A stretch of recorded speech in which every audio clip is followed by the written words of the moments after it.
Hello, and thank you for watching my presentation. This presentation titled Tactile Graphics and Audio Tactile Graphics for Multisensory Interpretation will go over a few techniques and products our company, Touch Graphics Europe, produces in order to make museum collections more accessible to visitors. I'd like to start by realizing the fact that the United Nations Convention on the Rights of Persons with Disabilities includes the accessible access to culture. So museums take a big role in this. First, I'd like to show a little format of the products we can produce. We usually make Braille brochures. That's always products that include both print and Braille. These books are used when the visitor goes to an exhibit. They are usually being carried by the user, and they can be used as a guide through the exhibit.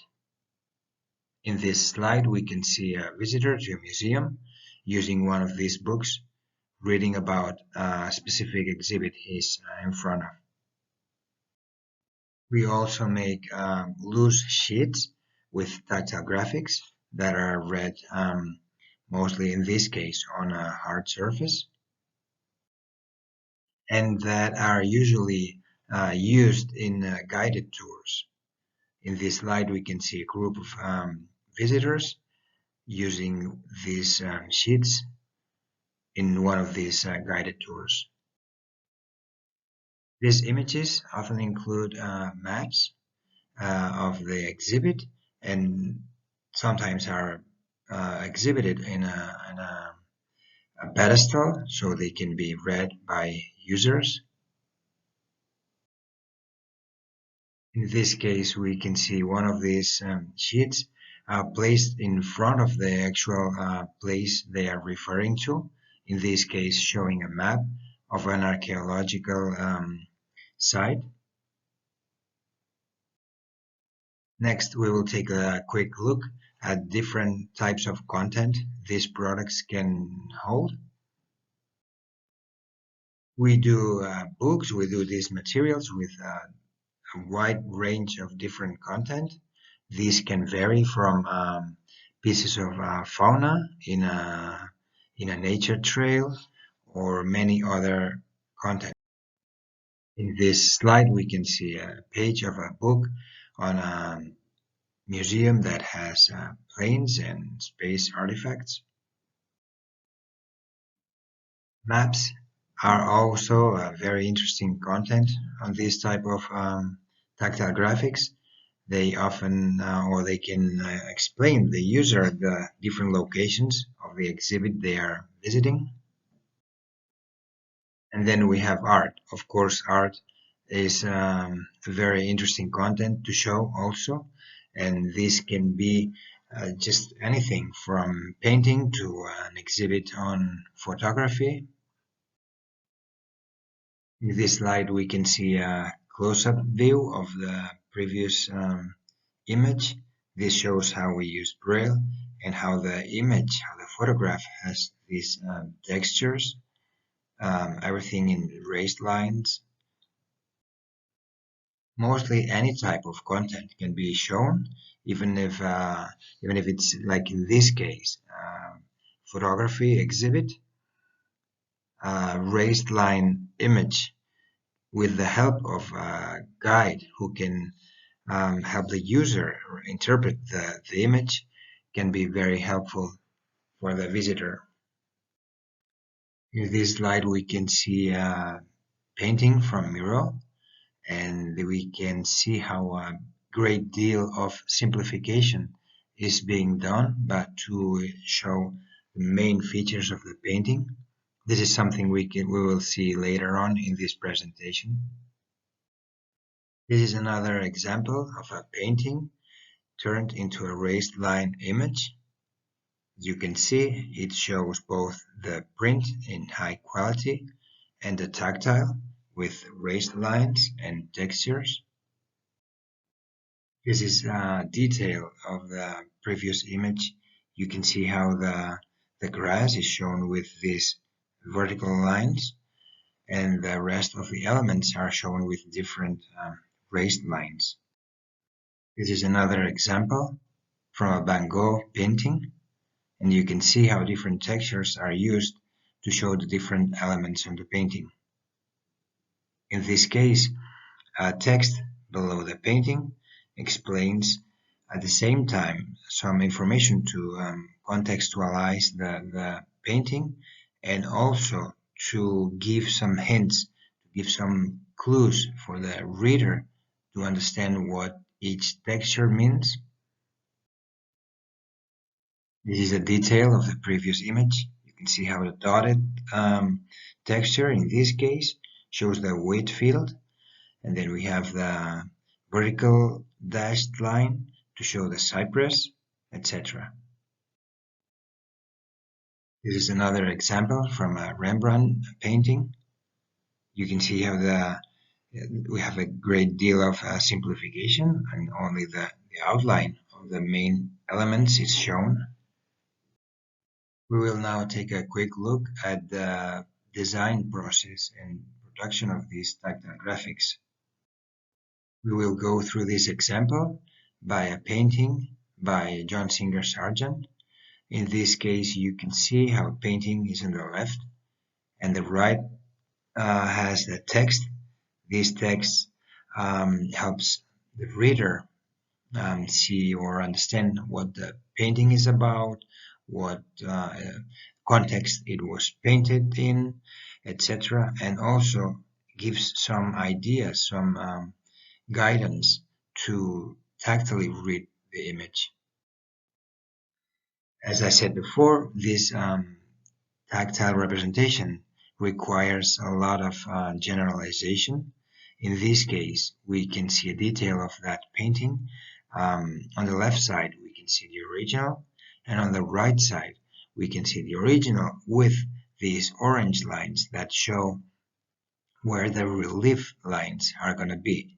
As you can see, we have omitted the head information on the boys, because that would make a circle around his head, and it would probably be difficult to interpret the fact that that is his head that is tilted, and that's why we see that circle. Since that piece of information is not crucial to understand the painting, we have simply omitted that element, and we have traced the arm of the mother around the boy. This is how the whole painting looks. We have with braille shown in orange, as well as the raised lines in the painting. This is a photograph of the actual tactile image, where you can see that idea, that generalization example I mentioned before. Sometimes complex paintings require us to divide the painting into different elements. So in this case, we show different parts of the painting that would be in different pages of that same book to make a complete painting at the last page. We see the production of multisensory products as a way to reach universal design in these kind of products. This is an example of something we made that's a tactile graphic printed on wood, and this shows the bird, jay, with all the text explaining the bird, the tactile image, and then on the right side we have a QR code that links to a file that plays that bird sound.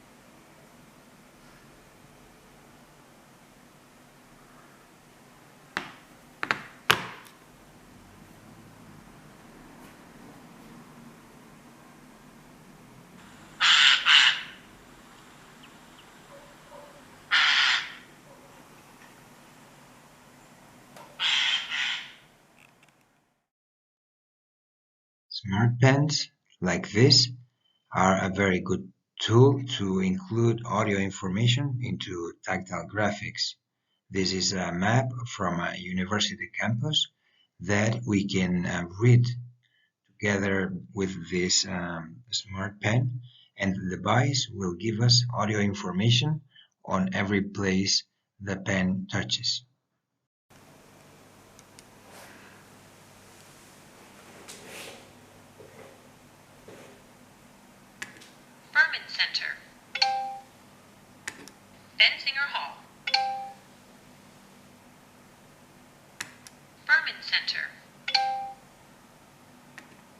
Theater, gym, dance studio, communications and media, art gallery, radio station, Mac lab, and music room.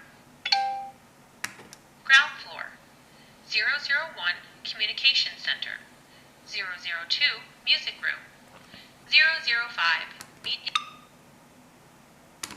Parking area. The McCormick Quad. Founders Hall. Bench.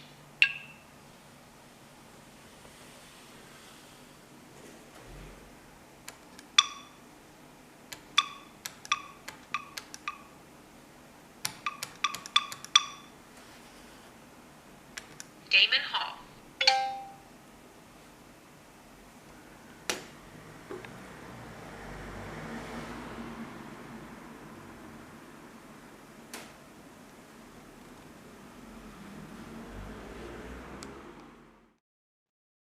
This is another example of a product that includes audio.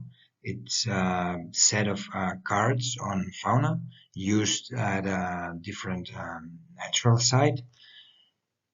And we can see different group of students using these cards, and they include a small device that plays that animal sound. In this image we can see a set of flora cards that we made that is used together with a set of scents that help better interpret the things that are being read. Thanks for your attention.